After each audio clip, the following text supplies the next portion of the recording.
This looks like a mistake, a grey smear, smudged across the floor of one of the most meticulous paintings ever made. A painting where you can read the titles of the books, count the strings on the lute, identify the make of every scientific instrument on the shelf. Hans Holbein got everything in this picture exactly, obsessively right. And then, across the bottom, he dragged this, a blurred, warped, unreadable stain that seems to belong to a different, clumsier painting entirely. It is not a mistake. It is the most deliberate thing in the entire painting. And to see what it really is, you have to get up out of your chair, walk to the right-hand edge of the painting, and look at it almost sideways along the surface. At which point the smear stands up, resolves, and turns into a perfect human skull, staring straight at you. Holbein painted it wrong on purpose. He distorted it exactly, mathematically, so that it would only be correct from one impossible angle and be a smear from every normal one.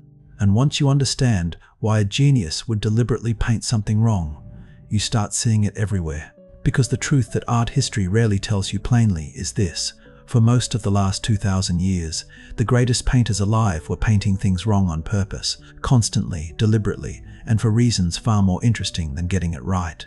We have a very modern, very narrow idea of what a good painting is. We think it means accurate, lifelike. Correct. A good painter, we assume, is one who can make a thing look exactly the way it looks. And by that measure, huge stretches of art history look like failure. Flat medieval saints, giant pharaohs, impossible spaces, elongated bodies, backwards perspective. We look at them and think, they couldn't do it yet. They hadn't figured out realism. That is almost always wrong, and it's one of the biggest misreadings in the way art gets taught. They could very often do it. They chose not to. The errors you see across art history are, over and over again, not failures of skill, but deliberate decisions. A painter breaking a rule they understood perfectly, because breaking it said something that following it couldn't. This video is about 4 of those deliberate wrongs. 4 times the masters painted something incorrectly on purpose. The wrong size, the wrong angle, the wrong perspective, the wrong proportions, and 4 reasons why being wrong was the whole point. By the end, that grey smear on Holbein's floor is going to look like the most honest thing in the painting. And I want to plant one idea before we start, because it changes how you'll see everything that follows. There is a difference between not being able to do something and choosing not to. We are very quick, looking backwards, to assume that anything that looks less realistic than a photograph is a step on the way to a photograph, that all of art history is a long climb toward accuracy, with everyone before about 1500 stuck on the lower rungs, doing their clumsy best. But accuracy was never the only goal, and for most of history it wasn't even the main one. A painting was a tool. It did a job, glorifying a king, opening a window to heaven, reminding you that you'll die, delivering beauty too refined for the real world. And when accuracy got in the way of the job, the great painters threw accuracy out, deliberately, with full knowledge of what they were doing. The test isn't whether a thing looks real. The test is whether it does its job. Keep that in mind, and the mistakes start turning into masterstrokes, one after another. The first deliberate wrong is the oldest, and once you see it, you can never unsee it in any museum on Earth. It's called hierarchical scale, and the rule is brutally simple. Important people are painted bigger, not nearer, not taller, more important. Look at this. The palette of Nama, carved in Egypt around 5,000 years ago. The king is a giant. He towers over everyone. The enemies he's about to strike, the attendants behind him, the defeated figures at his feet, they're a fraction of his size. Now, the Egyptian artists who made this could observe the human body with total precision. Their canon of proportion was a mathematical grid. They knew exactly how big a person is relative to another person. They knew the king and his servant were roughly the same height in real life. They painted him 4 times larger anyway, because in this system, size does not measure height, size measures power. The pharaoh isn't bigger because he's closer to you, or because he's a physically large man. He's bigger because he matters more, and the painting is telling you the social order of the entire world at a single glance, before you've read one hieroglyph. Bigger equals more important, smaller equals less, and everyone looking at it understood the code instantly. This isn't a primitive failure to grasp perspective. It's a different priority entirely. A modern painter asks, how big does this person look from here? The Egyptian painter asks, how big does this person matter? Those are different questions, and for 3,000 years, the second question won. The pharaoh is painted wrong, the wrong size, on purpose, because the right size would have told a lie about who he was. And think about how sophisticated the viewer side of this actually is. For hierarchical scale to work, everyone looking at it has to agree, instantly and without being told, that size means importance rather than distance. That's a shared visual language, a code that a whole civilization reads fluently. When you see a giant king and tiny servants, you don't for 1 second think the king is a literal colossus wading through a population of dwarves. You read the rank, and you read it faster than you could read any caption. That's the genius of the era. It's not a limitation, it's a compression.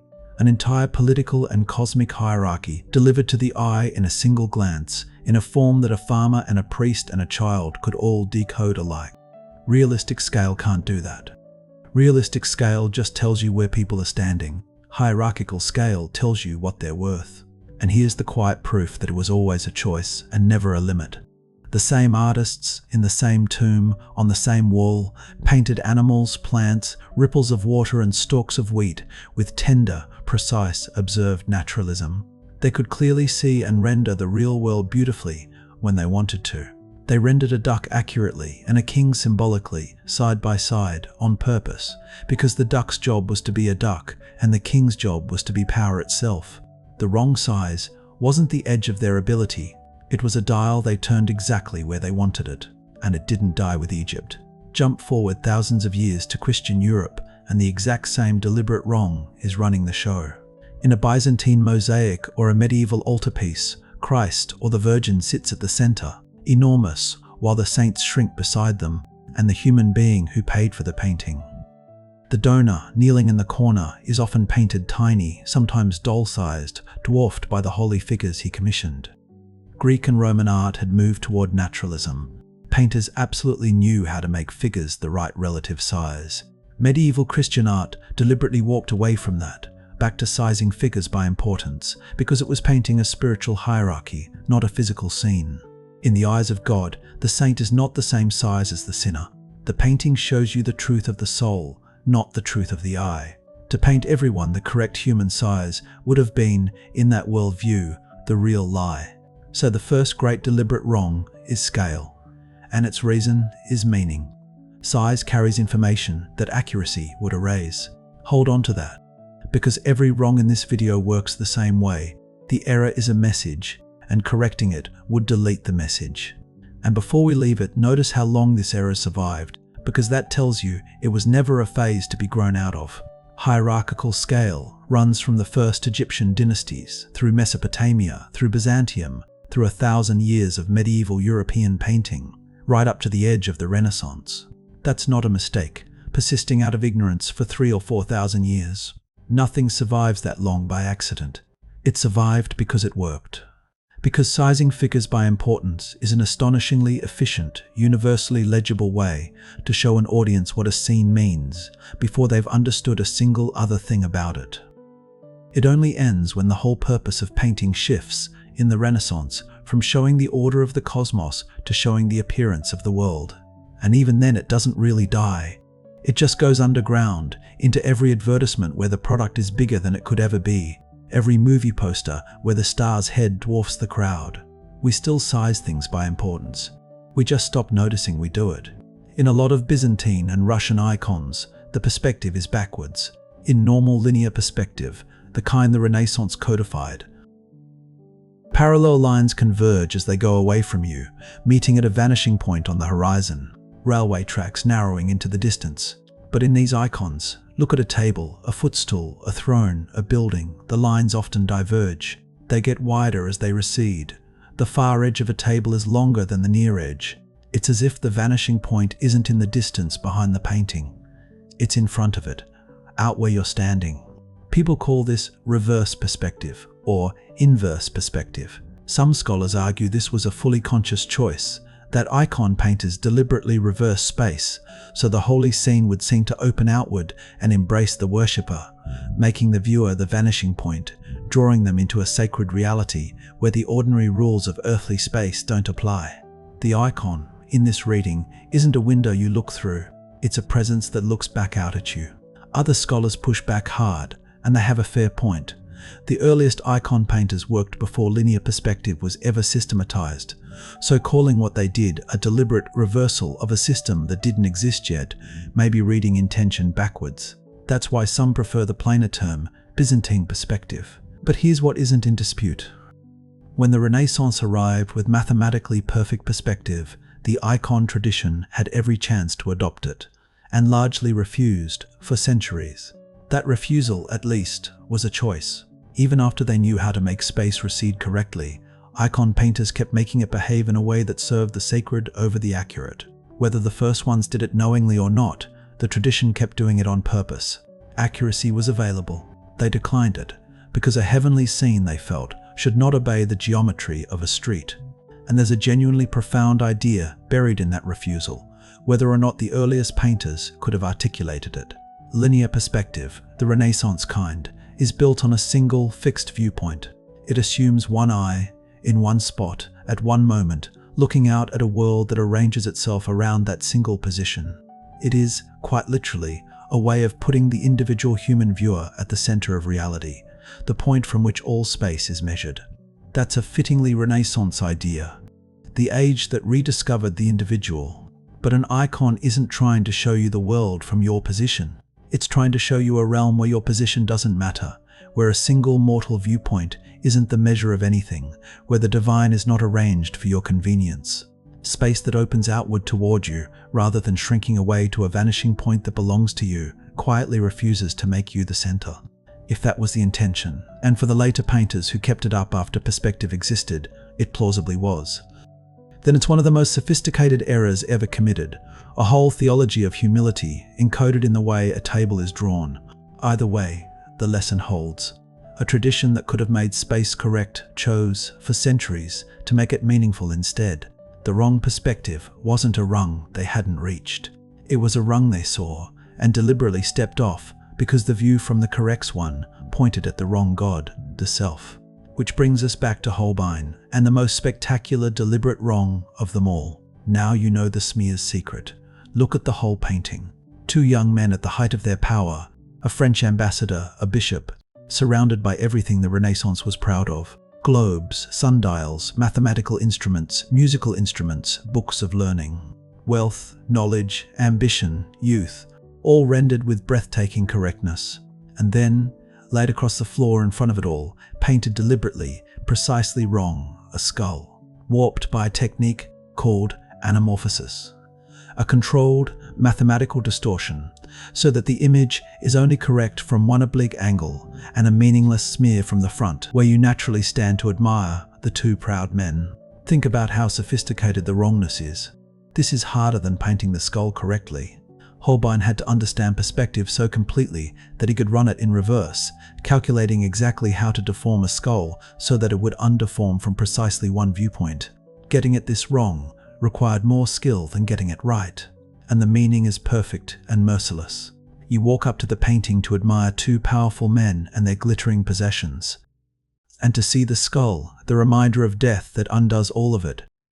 You have to step aside, abandon your comfortable straight-on view, and look at their whole world askew. Death is in the painting the entire time. It's just invisible from the angle where you're busy being impressed. You have to be knocked off your perspective to see it. That's not decoration. That's an argument, built out of a deliberate error. The skull is wrong from every angle a confident, upright, living viewer would choose, and only right from the strange, sidelong, humbled angle almost nobody adopts. Holbein made mortality something you can only see when you stop looking at life head-on. No correctly painted skull could have said that. The wrongness is the whole message. And notice how the painting choreographs your body, not just your eye. A normal memento, mori, a skull sitting plainly on a table. You can glance at, acknowledge, and walk past. Holbein won't let you. To resolve his skull, you have to physically move, cross the room, crouch, or lean to the right, and put your own body into an awkward, undignified, unpowerful position. The painting makes you perform your own humbling. You cannot stay the confident, upright viewer admiring wealth and knowledge and see the death at the same time. The geometry forbids it. You get one or the other depending on where you stand, and to get the truth, you have to give up the comfortable view. That is theology built into optics. The deliberate wrongness doesn't just depict the idea that death undercuts worldly pride. It makes your own body act it out. There's even a detail most people miss. Up in the top left corner, half hidden behind the green curtain, there's a small silver crucifix, so the painting has both things tucked at its edges. The crucifix, salvation, barely visible in the corner, and the skull, death, smeared across the floor and invisible head-on. All the wealth and learning gets the confident, correct, central treatment. The two things that actually matter, death and salvation, are the ones painted at the margins, hidden, oblique, requiring effort to find. Holbein put the whole meaning of the picture in the parts you have to work to see, and left the surface for the parts that don't last. The fourth deliberate wrong is the most beautiful, and it happened at the exact moment painters had finally, completely mastered getting it right, which is the whole point. By the 1530s, the High Renaissance had conquered realism. Leonardo, Raphael, Michelangelo had solved proportion, anatomy, perspective, all of it. A painter could now make a figure perfectly, harmoniously, correctly proportioned. And so a generation of brilliant young artists, standing on top of that total mastery, did something that looks perverse. They started deliberately distorting it. We call them the Mannerists, and their whole movement is a deliberate wrong. Look at Parmigianino's Madonna. Her neck is impossibly long, swan-like. Her fingers are elongated, boneless, tapering. Her body flows in a languid, serpentine S-curve that no real spine could make. The Christ child stretched across her lap is enormous and strangely slack. And off to the side, the proportions go haywire. A tiny figure, a lone, oversized column. Every one of these is wrong. Parmigianino knew exactly what correct proportion was. He had the full Renaissance toolkit. He elongated everything anyway, on purpose. Why? Because correct had started to feel finished, solved, a little dead. Once everyone can paint accurately, accuracy stops being impressive and starts being ordinary.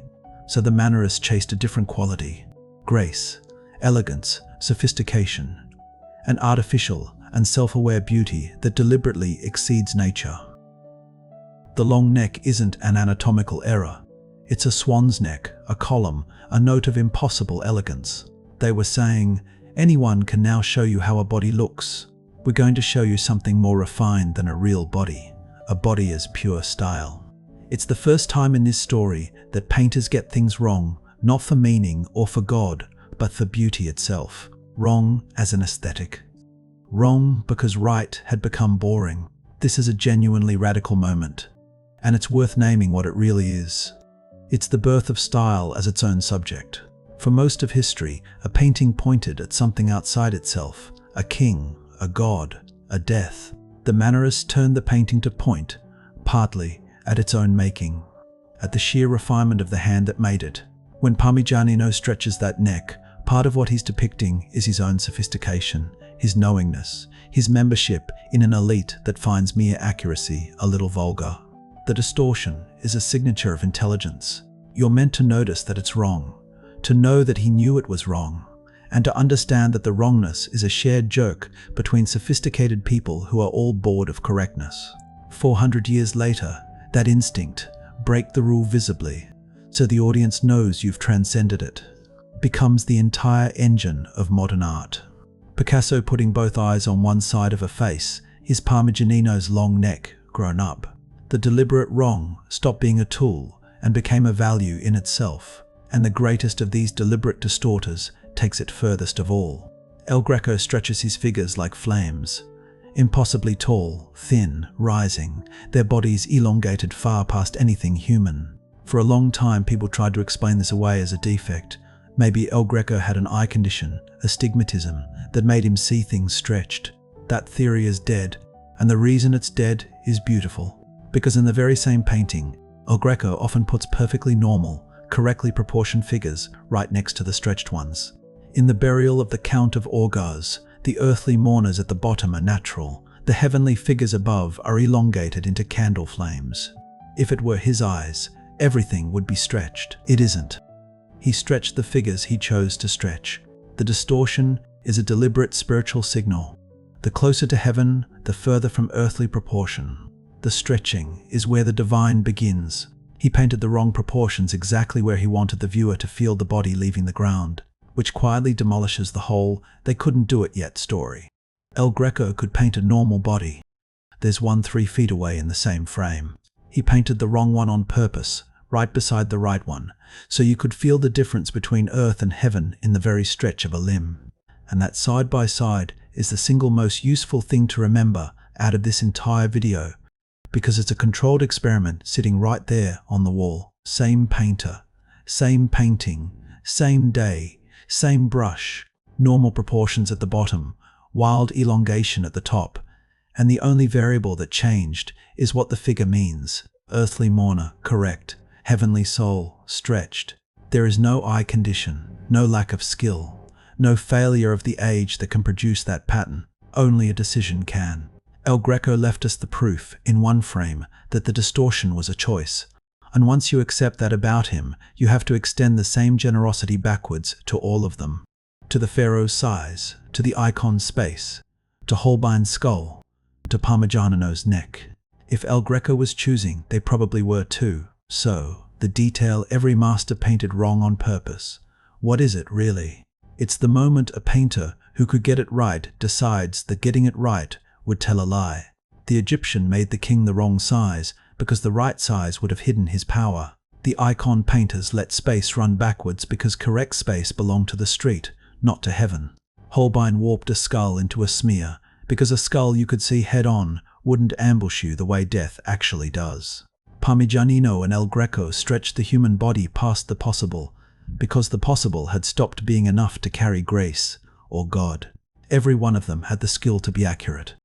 Accuracy was the easy option, sitting right there. They refused it, not out of ignorance, but out of ambition, because they were after something accuracy can't reach. Meaning, reverence, mortality, beauty, and every time, the error is exactly where the real content of the painting lives.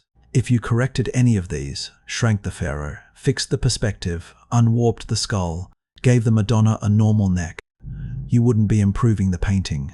You'd be deleting the point of it. And this reframes the entire way most of us were taught to see art. We're handed a story where painting climbs, century by century, out of flatness and error toward the triumph of realism, peaks around the Renaissance, and then, bizarrely, the story implies. But that's not a climb and a fall. The deliberate wrong was there the whole time, from the very first pharaoh. Realism was one option painters reached for when the job called for it, and set down when it didn't. The modern artists who abandoned realism weren't betraying a tradition of accuracy. They were rejoining a much older, much larger tradition. The tradition of painting things wrong on purpose, because the truth you're after is bigger than the truth of the eye. Accuracy was the brief exception. Deliberate distortion is the main story. Here's what you can do now.